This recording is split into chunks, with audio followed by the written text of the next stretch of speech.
Captain Jake Morrison was drinking his third cup of coffee when the alarm started. The bridge of the USS Defiance went from quiet night shift to full alert in seconds. Red lights flashed across every screen. "Captain, we have an unknown signal coming from outside the solar system." Lieutenant Amanda Brooks called out from her station. Her fingers moved fast across the controls. "It's not natural. Someone is trying to talk to us." Jake set down his coffee and walked to the center of the bridge.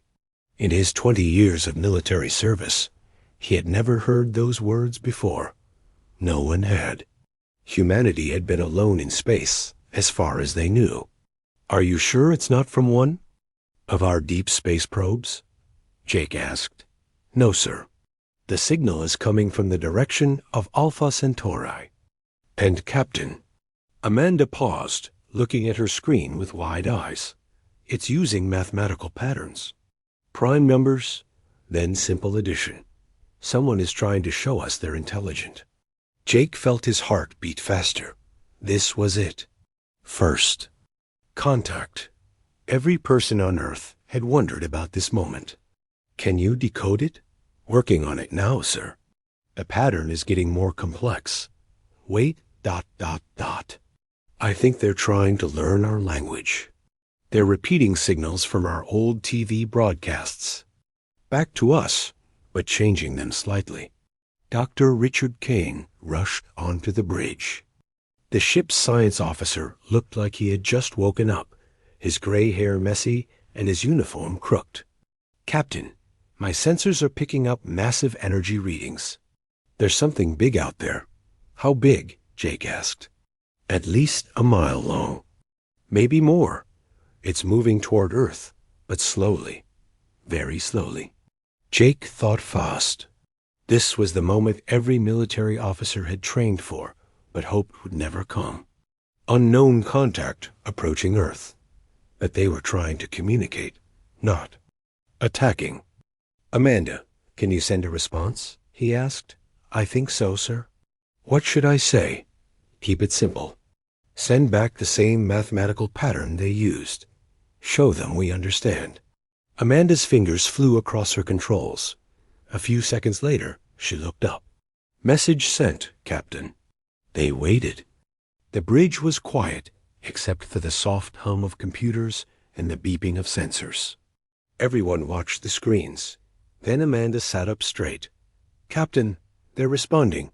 And sir, I think they're trying to speak English." "Put it on speakers." Static filled the bridge. Then a voice spoke. It sounded strange, like someone learning to talk for the first time. The words came slowly. "Greetings, Earth humans.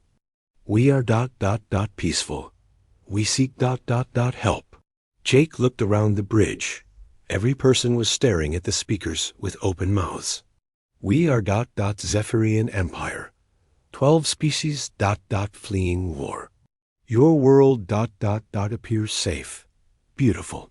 We request permission to land, to speak." Dr. Kane stepped forward. "Captain, this could be the most important moment in human history." Jake nodded. He picked up the communication device.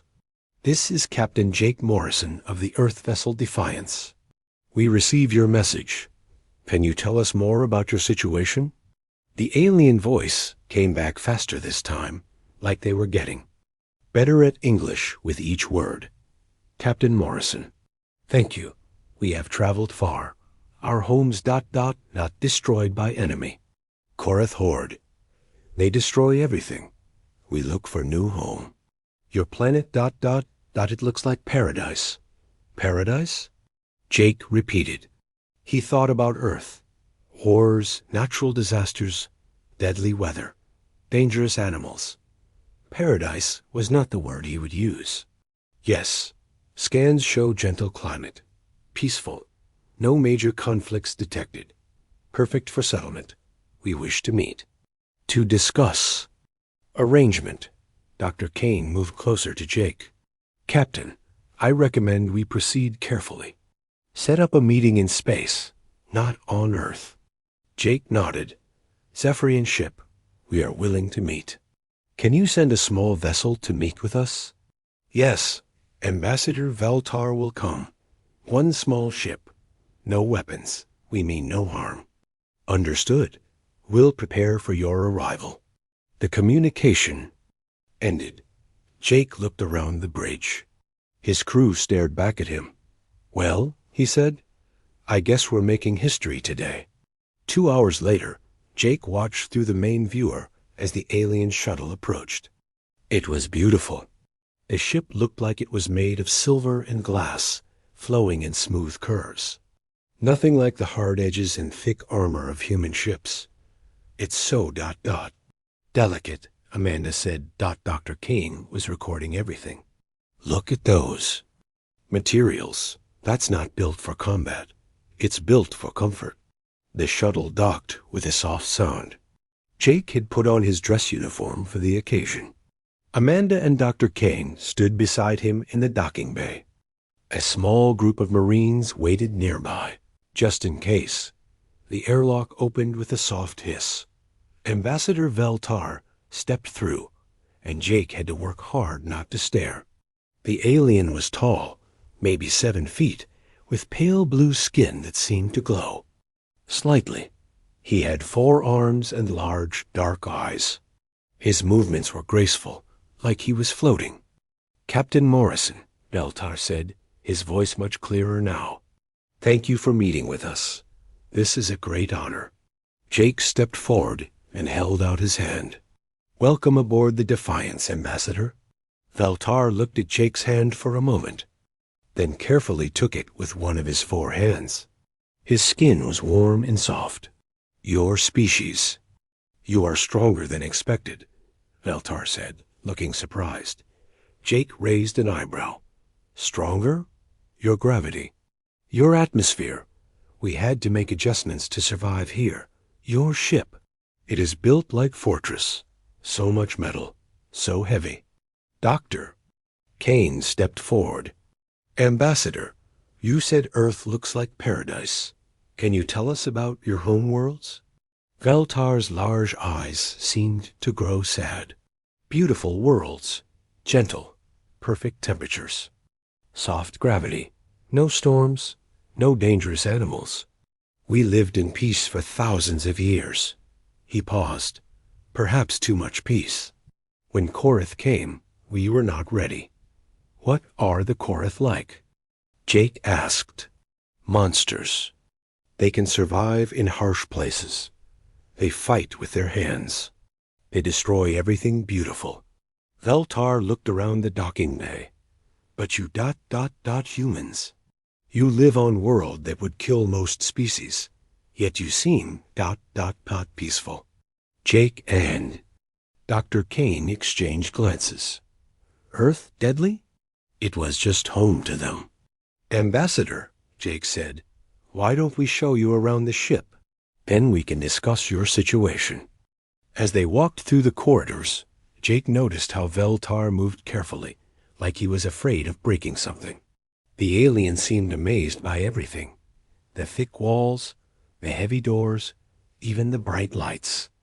Your people, Veltar said, they must be very strong to build such things. Jake shrugged. It's just standard construction. But as he watched the ambassador's reaction, a thought began to form in Jake's mind. Maybe Earth wasn't the peaceful paradise the aliens thought it was. Maybe humans weren't the gentle gardeners the Zephyrians expected to find.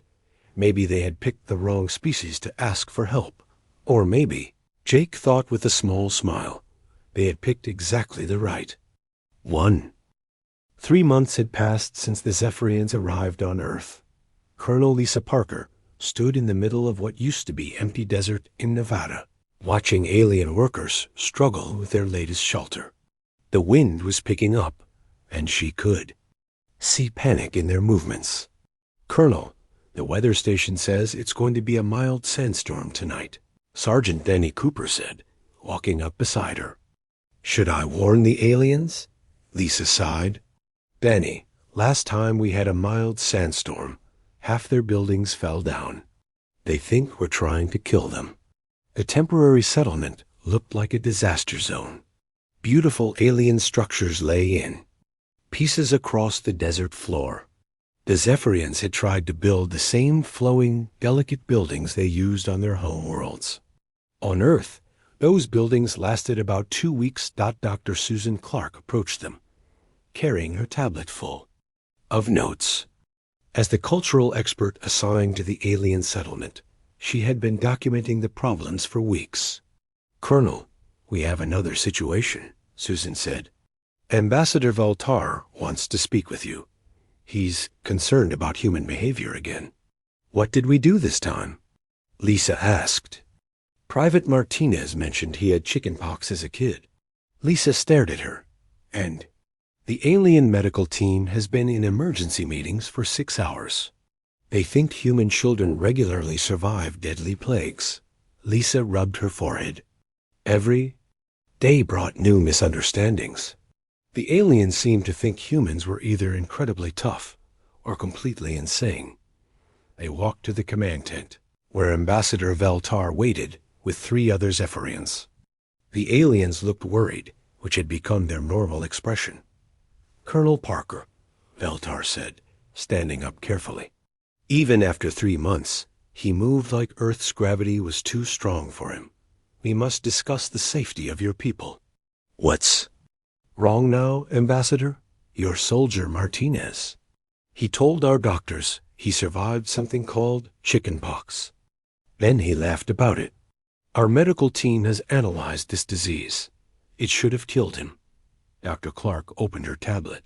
"Ambassador, chickenpox is very common on Earth. Most human children get it. It's not usually dangerous." The alien, Dr. Healer Nixara, spoke up. Her voice was shaky. "Not dangerous? We have studied your medical records. This disease causes fever, pain, open wounds on the skin. Any one of our people would die from such illness. But humans don't," Lisa said simply. "That's what frightens us," Veltar replied. Over the next hour, the aliens brought up more concerns. They had learned that humans regularly consumed alcohol, which they called cellular poison. They were horrified that people played contact sports, which they saw as ritual combat. The idea that humans would lie in the sun for fun seemed like madness to beings whose skin could burn in minutes. "Your people deliberately expose themselves to deadly radiation for pleasure," Healer Nixara said. "How do you survive as a species?" Before Lisa could answer, the wind picked up outside. The tent walls began to flutter, and they could hear sand hitting the fabric. "The storm is starting," Danny said, checking his phone. "Wind's about 30 miles per hour. Pretty gentle tonight." All 4 aliens immediately stood up and moved toward the back of the tent. 30 miles per hour? Veltar asked, his voice rising.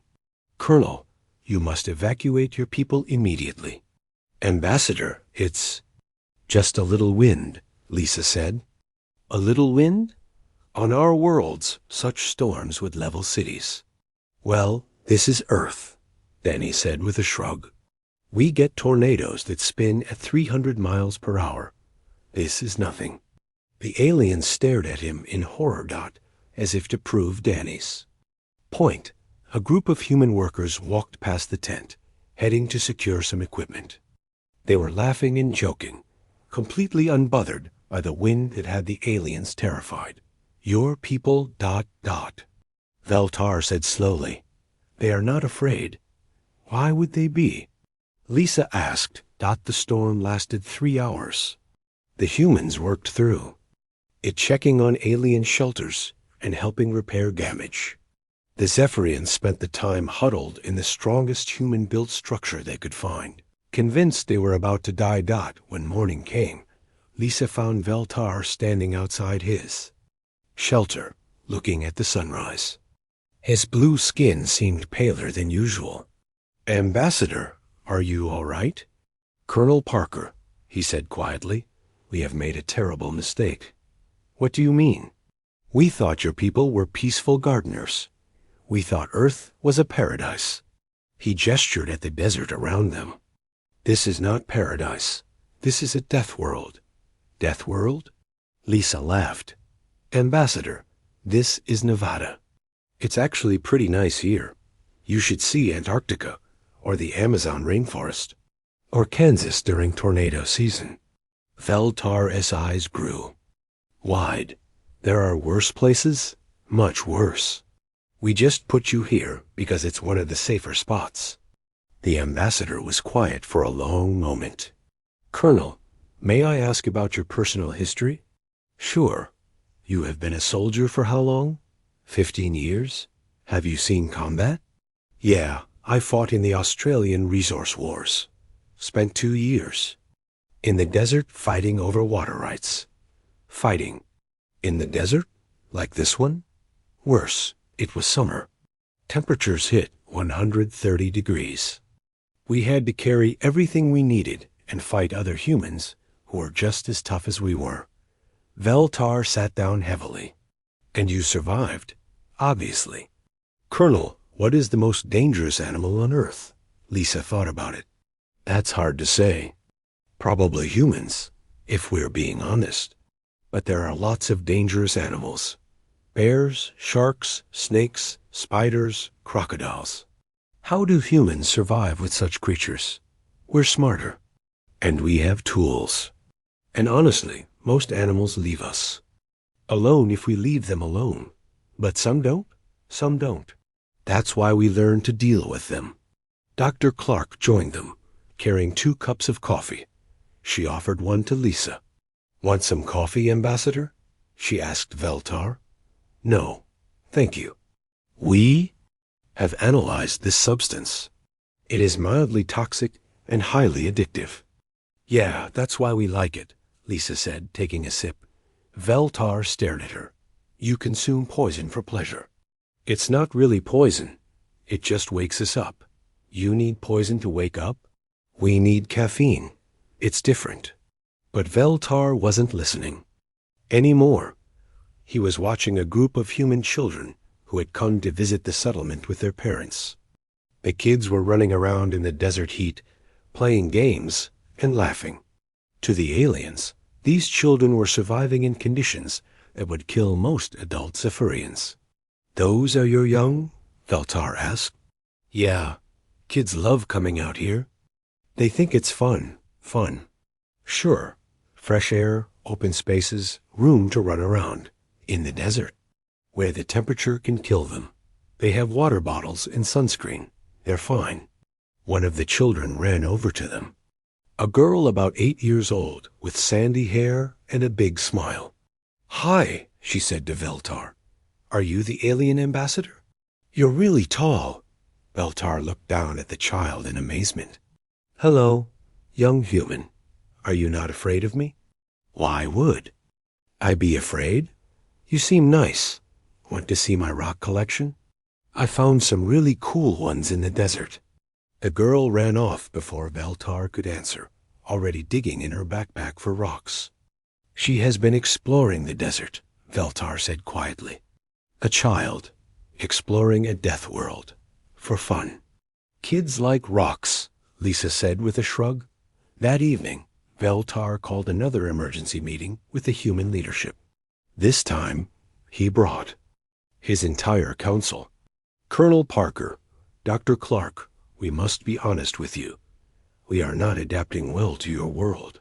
We've noticed. What can we do to help? We are beginning to understand that the problem is not your world. The problem is us. We are too weak for this place. Dr. Clark leaned forward. Ambassador, you're not weak. You're just adapted to different conditions. No, Doctor. We are weak. Our worlds were too gentle, too safe. We never learned to be strong like humans. We're not particularly strong, Lisa said. We're just used to Earth. Colonel, you fought a war in the desert. Your children play in conditions that would kill our adults. Your people drink poison for fun and expose themselves to radiation because they enjoy it. Veltar paused. We thought we were asking gardeners for help. We were wrong. What do you mean? We have not asked gardeners for help. We have asked the universe's most dangerous predators to protect us. Lisa and Susan exchanged glances. Ambassador, Lisa said carefully, we're really not that dangerous. Veltar looked at her for a long moment. Then he smiled, which was the first time any human had seen a Zephyrian smile. Colonel Parker, that is exactly what makes you so terrifying. 6 months after first contact, everything had changed. Dr. Richard Kane sat in his lab aboard the USS Defiance, looking at reports that seemed impossible. The Zephyrians were no longer asking humans for shelter or protection. They were asking for survival lessons. Dr. Kane, his assistant Jenny, called from across the lab. Ambassador Veltar is here to see you. Kane looked up to see the tall alien entering carefully, as he always did. After months on Earth, Veltar still moved like he expected something to hurt him. Ambassador, good to see you. How can I help today? Doctor, we have a problem. 3 of our survey teams have gone missing. Kane frowned. Missing? Where? One team was studying plant life in what you call the Amazon basin. Another was collecting water samples from Lake Superior. The third ... Veltar paused. The third was doing atmospheric readings in the Rocky Mountains. Those are all pretty safe areas, Kane said. What happened? We lost contact yesterday. Our last communication from the Amazon team said they had found shelter from the rain. Kane stared at him. You lost people because of rain? Doctor, our people cannot survive in such conditions. The humidity alone could kill them. And the creatures in that forest. What creatures? We detected massive life forms. Creatures weighing several tons moving through the forest. Kane almost laughed. Ambassador, those were probably just deer. Maybe elk. They're harmless plant eaters. Plant eaters that weigh tons? Well, yeah. Wait until you hear about elephants. Captain Amy Rodriguez had been listening from the doorway. Doctor, I can take a rescue team to find them. How hard can it be?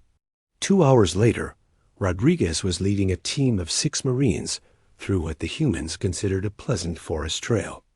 The weather was warm and slightly humid. To her, it felt like a nice day for a hike. Captain, Sergeant Pete Wilson said, checking his radio, I'm picking up the alien distress beacon. About 2 miles north. Good. Let's pick up the pace. They found the Zephyrian survey team huddled inside their emergency shelter. The shelter was designed for space travel, built to protect against radiation and meteor impacts. The aliens were using it to hide from a light rainstorm. Thank the stars. The lead scientist, Dr. Kethmer, said when he saw the humans. You must evacuate us immediately. Evacuate you from what? Rodriguez asked, looking around the peaceful forest. The storm. The temperature variations. The deadly creatures. Rodriguez looked up at the sky. Light rain was falling through the trees. The temperature was about 75 degrees. Birds were singing. This is what you're hiding from? Captain Rodriguez, this storm has been raging for 6 hours. The temperature has varied by almost 10 degrees.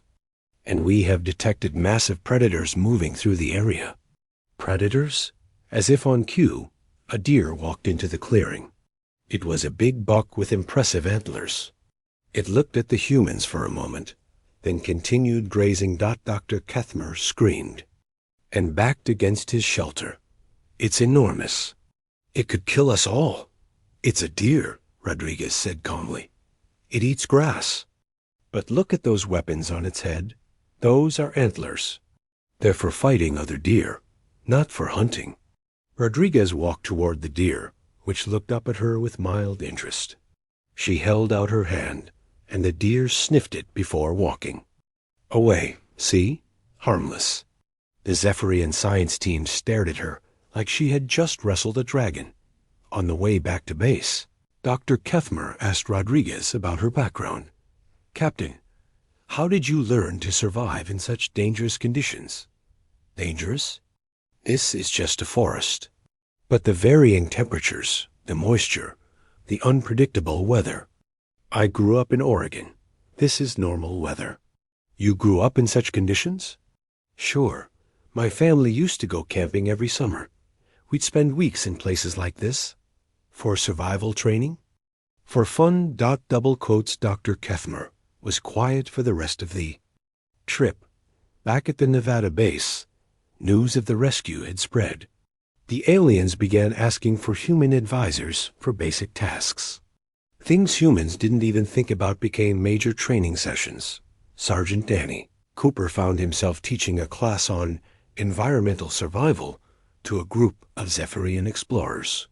The lesson was supposed to be about desert survival, but Danny quickly realized the aliens needed much more basic help. Okay, Danny said, standing in front of 20 nervous aliens. Today we're going to learn about temperature regulation. Is this combat training? One alien asked. No, it's just ... Staying comfortable. Danny explained how humans dressed for different weather, how they stayed hydrated, and how they recognized dangerous conditions. To him, it was common sense. To the aliens, it was advanced military tactics. Sergeant Cooper, Dr. Lithara asked, how do humans know when weather will become deadly? Well, we check weather reports. And we pay attention to signs. What signs? Danny thought about it. If the sky gets really dark, it might storm. If the wind picks up suddenly, there might be a tornado coming. If it gets really quiet, that's usually bad. How do you know these things? We learned them as kids. The alien took notes frantically. Later that day, Danny was approached by Chef Bobby Turner, who ran the base kitchen. Danny, I need help. Bobby said, the aliens want me to teach them about human food. That should be easy. They think we're poisoning ourselves with every meal. Bobby led Danny to the kitchen, where a group of Zephyrian food specialists waited nervously. Okay, folks, Bobby said cheerfully. Today we're making spaghetti with meat sauce. The aliens watched in horror as Bobby started cooking. He browned ground beef, heated tomato sauce, and boiled water for pasta. Chef Turner, the lead food specialist, Nutrien Velka, said carefully, are you applying thermal energy to destroy toxins? I'm cooking dinner, but the temperatures you are using would sterilize medical equipment. Yeah, that's the point. Heat kills germs. You regularly consume food that required sterilization procedures? Bobby paused, thinking about it. I guess so. Most of our food is cooked. And the plant matter you are adding? Tomatoes and spices. We have analyzed these substances. Many contain compounds that are toxic to most life forms. That's what makes them taste good. Bobby added garlic, onions, basil, and oregano to the sauce. Each ingredient made the aliens step further back. Those are chemical weapons, Velka whispered. They're herbs, Bobby said. They make food taste better. When the meal was ready, Bobby served it to the human staff. They ate with obvious enjoyment, talking and laughing. The aliens watched like they were seeing magic. Your people consume multiple toxins simultaneously and suffer no ill effects, Velka said in amazement. We call it lunch, Bobby replied. That evening, Ambassador Veltar requested another meeting with the human leadership. This time, he brought Dr. Kethmer, Velka, and several other specialists. Colonel Parker, Veltar began.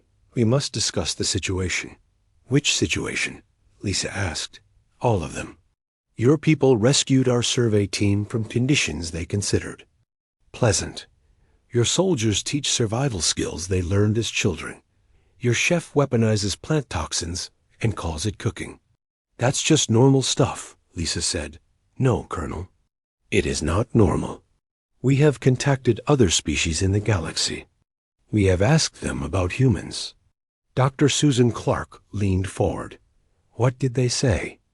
They have never heard of Earth, but when we described your planet and your people, They all said the same thing, which was impossible. They said no intelligent species could evolve on such a world. They said no beings could survive the conditions we described. Lisa frowned. But we do survive. Yes, and that is what they found impossible. Veltar stood up and began pacing, which was unusual for him. Colonel Parker, Dr. Clark, we came to Earth seeking refuge from the Korath horde. We thought we were asking peaceful farmers for help. And we were wrong. We did not ask farmers for help. We asked the galaxy's ultimate predators to protect us. We're not predators, Susan said. Doctor, your children play in conditions that kill our adults. Your elderly humans are stronger than our warriors. Your people eat poison for pleasure and fight nature for entertainment. We don't fight nature, Lisa said. Colonel, you told me you fought a war in the desert. You conquered one of the most hostile environments in the galaxy and used it as a battlefield. Lisa thought about it.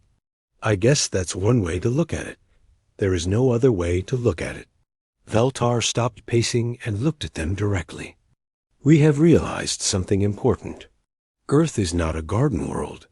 It is a forge world. A place that creates the strongest beings in the galaxy. We're just people, Lisa said. No, Colonel.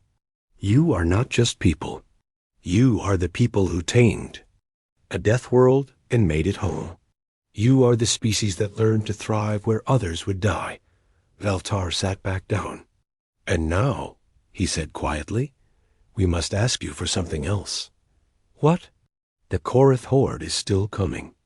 When they arrive, they will expect to find the same weak beings they have been chasing across the galaxy. But they won't, Susan said, understanding ... no. They will find humans. And we believe that will be a very different experience for them. Lisa smiled grimly. Yeah, I think it will be. The alert came at 03:00 hours. Admiral Grace Sullivan was already awake, drinking coffee in her office aboard the orbital defense station when the communication came through. Admiral, long-range sensors have detected the Korath fleet, Lieutenant Commander Sarah Mitchell reported. They'll be here in 72 hours. Grace had been expecting this moment for months. Ever since Ambassador Veltar had described the enemy that was chasing his people across the galaxy, human military leaders had been quietly preparing. How many ships? Grace asked. 47 vessels, ma'am. Ranging from fighter class to what appears to be a capital ship about 2 miles long. Grace nodded. Send word to General Frank Davis. Tell him it's time. On Earth, General Davis was already mobilizing the Fifth Fleet. The plan had been simple. Let the Korath come to them. Fight in Earth's solar system, where humans had every advantage. Lieutenant Colonel Sam Turner stood in the war room, looking at tactical displays that showed enemy ship designs.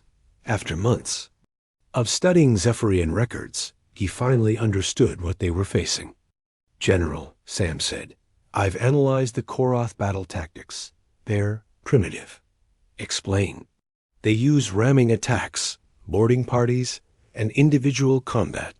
Their weapons are designed for close-range fighting. They've never encountered coordinated long-range warfare. Davis raised an eyebrow. They've conquered 12 species, Colonel. Yes, sir, but look at those species. The Zephyrians had no military at all. The Canthari used individual combat. The Melkari relied on defensive shields. None of them ever developed what we would call modern warfare. Davis studied the reports. The Korath were indeed formidable by galactic standards. They were stronger than most species, could survive in harsh environments, and were naturally aggressive. But their technology and tactics were centuries behind human military doctrine. Sir, Sam continued, they fight like medieval warriors with spaceships. They've never faced an enemy that treats war as a science. Dr. Kate Morgan, the fleet's military psychologist, added her analysis. General, I've been studying their psychological profiles. The Korath use fear as their primary weapon. They're not prepared for enemies who don't break under pressure. And humans don't break easily, Davis said. No, sir. We've been fighting each other for thousands of years. We've developed strategies that assume the enemy is just as smart and dangerous as we are. The Korath have never faced that. The plan came together quickly.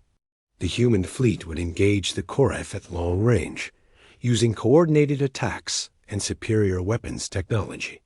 If any enemy ships got through, Earth's orbital defenses would finish them. But there was one more element to the plan. On the alien settlement in Nevada, Ambassador Veltar received an unexpected visitor. Colonel Lisa Parker arrived with a small team of Marines and a mobile communication unit. "Ambassador, we need your help," Lisa said. "Anything, Colonel. What do you need?"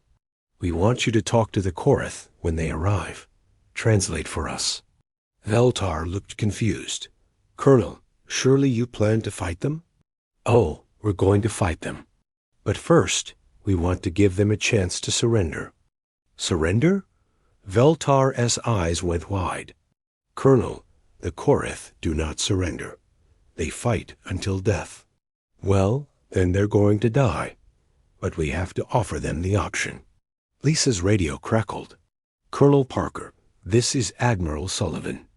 The enemy fleet has entered the outer solar system. Estimated time to engagement, 6 hours. Copy that, Admiral. We're ready here." Veltar listened to this exchange with growing amazement. The humans were so calm. They spoke about the approaching battle like it was a routine training exercise. In space, Rear Admiral Pete Jackson's task force moved into position.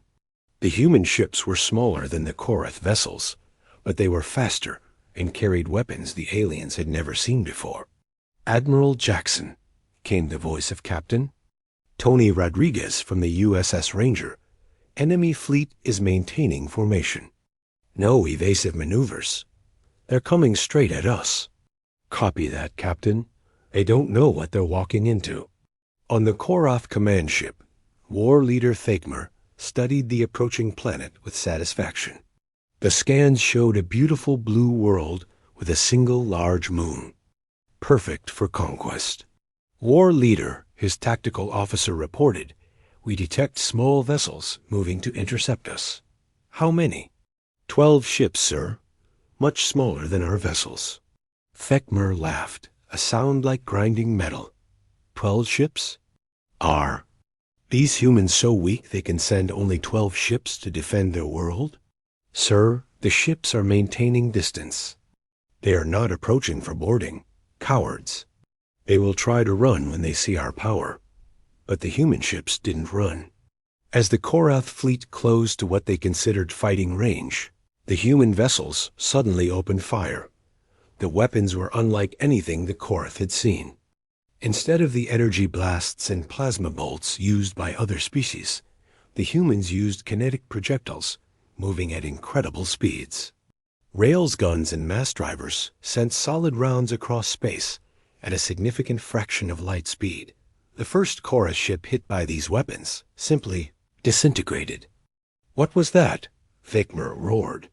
"Unknown weapon type, War Leader. High-velocity solid projectiles. Impossible. No species uses such primitive weapons." But the primitive weapons were tearing through Korath shields like they weren't there. The aliens had designed their defenses to stop energy weapons, not solid matter moving at thousands of miles per second. "Sir, we've lost 6 ships. The humans are coordinating their attacks."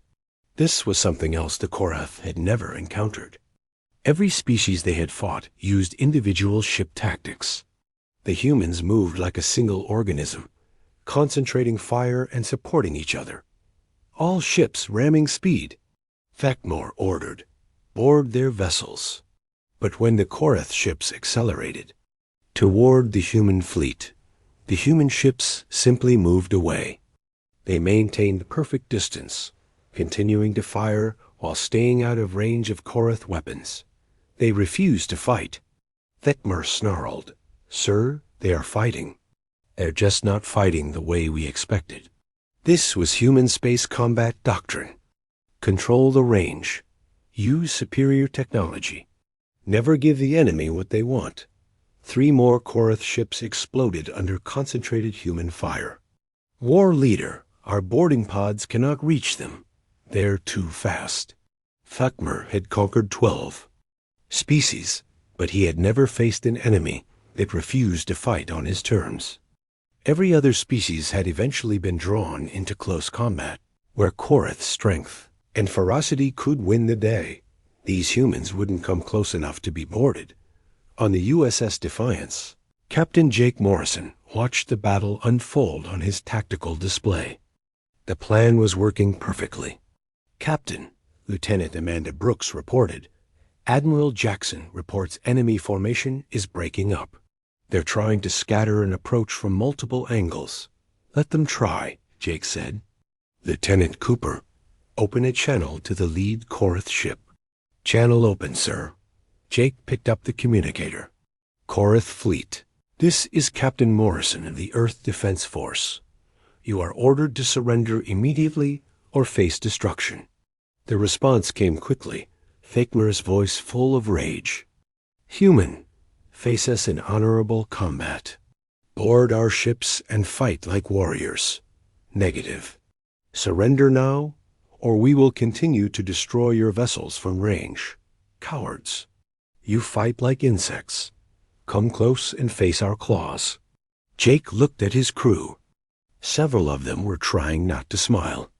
Korath War Leader, this is your final warning. Surrender or be destroyed. We will never surrender to weaklings. Your choice, Jake said, and closed the channel. The battle continued for another 2 hours. Human ships picked off Korath vessels, one by one, never allowing them to get close enough for boarding actions. The few Korath ships that tried to retreat were hunted down by faster human vessels. When it was over, only 5 Korath ships remained operational. They were surrounded by the entire human fleet. Admiral Sullivan to all ships, came the voice over the radio. Prepare for boarding operations. Marines, you are authorized to accept surrender if offered. The boarding of the Korath ships was unlike anything in galactic history. Instead of hand-to-hand combat, human Marines used coordinated tactics, advanced weapons, and overwhelming firepower. Marine Captain Danny Cooper led the assault on Thakmer's command ship. His team moved through the vessel like they were clearing a building, which was essentially what they were doing. Contact front. One Marine called out as a group of Korath warriors charged down a corridor. The aliens were impressive. Each one was 8 feet tall, covered in natural armor, and armed with energy weapons. They fought with savage fury, but the Marines had trained for this. They used cover, coordinated fire, and superior tactics. The Korath charge broke against disciplined human firepower. Secure this section, Danny ordered. Move to the bridge. They found War Leader Thakmer on his command deck, surrounded by the last of his guards. The alien leader was even more impressive than the others, nearly 9 feet tall, with scars covering his armored hide. Human warriors, Thakmer roared. Finally, face me in single combat. Sir, you're under arrest, Danny said calmly. Surrender now, and you won't be harmed. Arrest? Thakmer seemed confused by the word. Put down your weapons and submit to detention.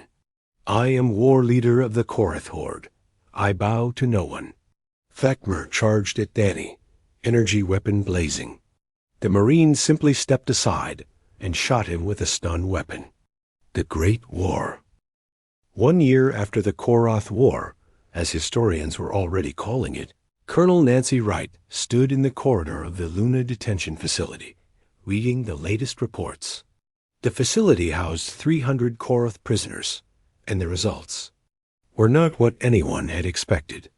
Colonel, Sergeant Pete Wilson said, walking up with a tablet full of data, you need to see the monthly evaluation reports. Nancy took the tablet and scrolled through the information. Prisoner behavior, work assignments, rehabilitation progress. The numbers were surprising. 0 escape attempts this month? She asked. 0 escape attempts ever, Mom. And before you ask, it's not because the security is too good. Then why? Because they don't want to escape. Nancy raised an eyebrow. Come again? Ma'am, I think you need to talk to the prisoners yourself. They walked to the main recreation area, where a group of Korath were engaged in what looked like a heated discussion. The aliens had learned basic English during their imprisonment, and their translator devices filled in the gaps. Warriors, Nancy said, approaching the group. What are you discussing? War leader Thakmer looked up from where he sat. The massive alien had become something of a spokesman for the prisoners. Colonel Wright. We discussed the food distribution crisis on Melkari Prime. You're following galactic news? Yes. We have learned to read your information networks. The situation is concerning. Nancy sat down across from him. After a year of regular meetings, she was no longer intimidated by the alien's size and appearance. Why? Does it concern you? Because we caused it.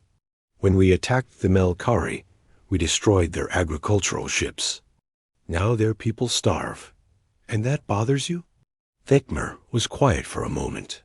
Colonel, before we came to Earth, starvation of our enemies was satisfying. It meant we had won completely. And now? Now we understand what starvation means. We have seen human history. We know that humans fight hunger wherever they find it, even among former enemies. Nancy nodded.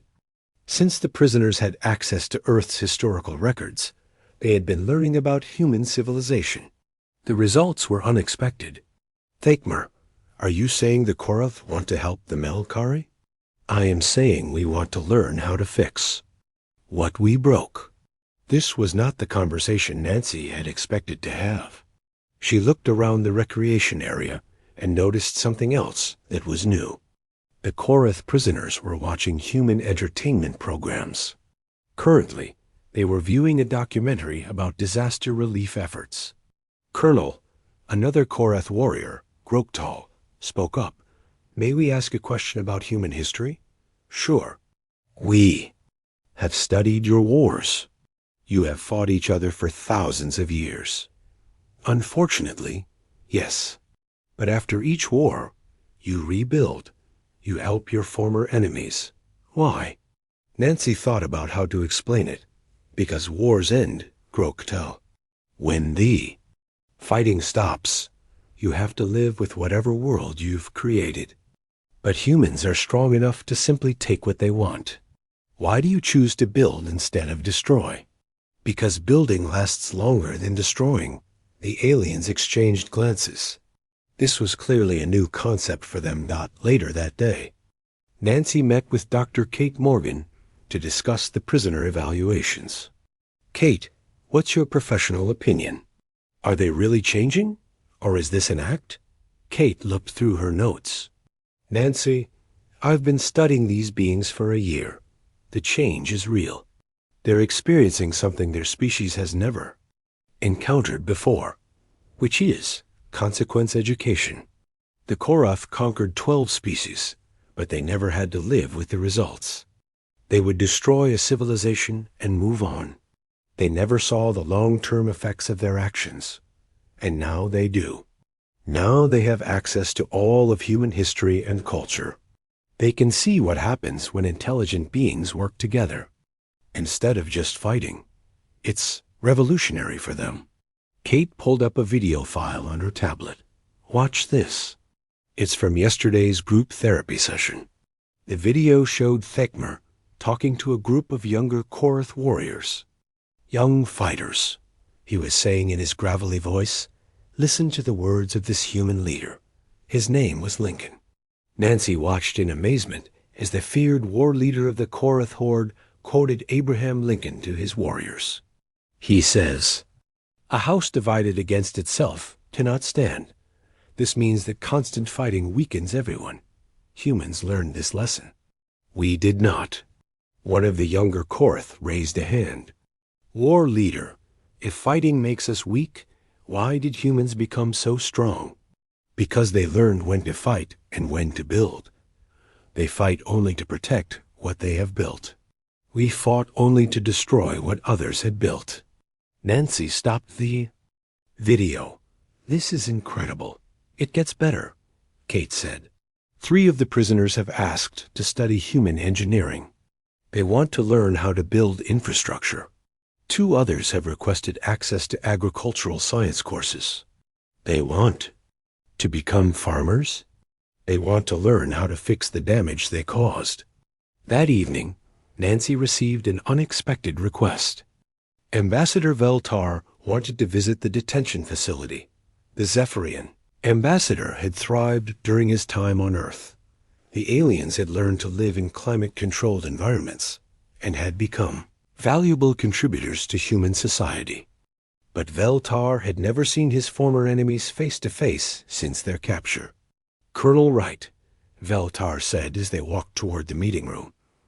I am nervous about this encounter. Understandable. These are the beings who destroyed your worlds. Yes, but I have heard strange reports about their behavior. They entered the room where Thakmer waited. The massive Korath leader stood when Veltar entered, which surprised everyone. Ambassador Veltar of the Zephyrian people, Thakmer said formally. I request permission to speak. Veltar looked startled. You know my name? I know many things now. I know that your species had existed peacefully for 4,000 years before we destroyed your worlds.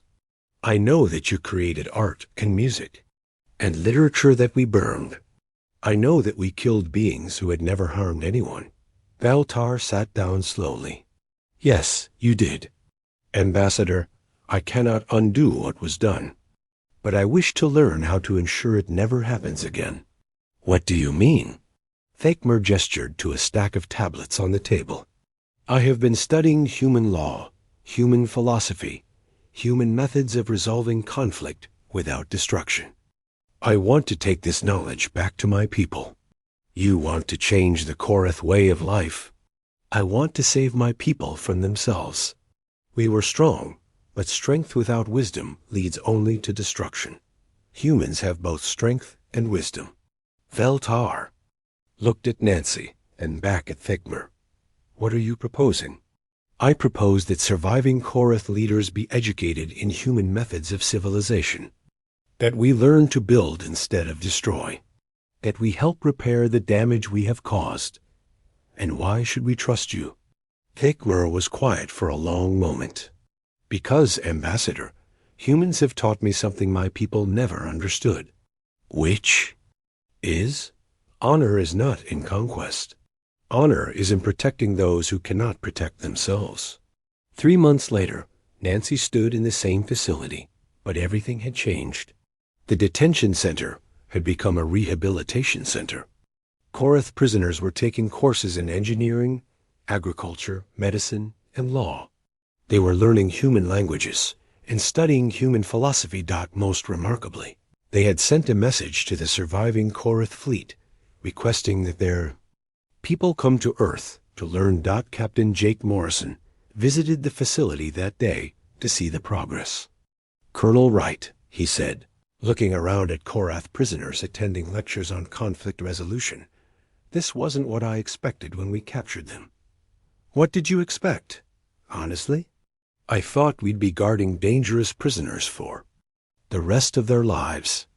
And instead, we're running a university for former warriors. They watched as Thakmer gave a presentation to a mixed group of Korath and human students. The topic was sustainable infrastructure development in post-conflict regions. You know what the strangest part is? Nancy said, What? They're better students than most humans I've taught. Jake laughed. Maybe that's because they have more to learn. Later that day, Jake was approached by Thakmer, who had a request. Captain Morrison, I wish to ask permission for something. What is it? I want to send a message to the galaxy. To all species. What kind of message? A warning.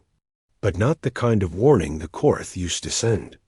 Jake raised an eyebrow. Explain. I want to tell them about Earth, about humans. I want to explain what we learned here. Which is? Thakmer pulled out a tablet and showed Jake a draft message. To all species of the galaxy, the message read, "This is War Leader Thakmer of the Korath Horde. We came to the human homeworld expecting to find weak gardeners on a paradise planet. We were wrong. We found the galaxy's guardians on a world that creates the strongest beings in existence. The humans defeated us not through cruelty, but through competence. They captured us not for revenge, but for rehabilitation. They have taught us that true strength lies not in destruction, but in protection. Any species that threatens peaceful civilizations will answer to Earth. But any species that seeks to learn and grow will find teachers here. Choose wisely." Jake read the message twice. "You want to send this to everyone?" "Yes, and I want to." "Add something else." "What?" "The humans have a saying. Welcome to Earth. Try not to die too fast, but I would change it." "To what?" Thakmer smiled, an expression that still looked frightening on his alien.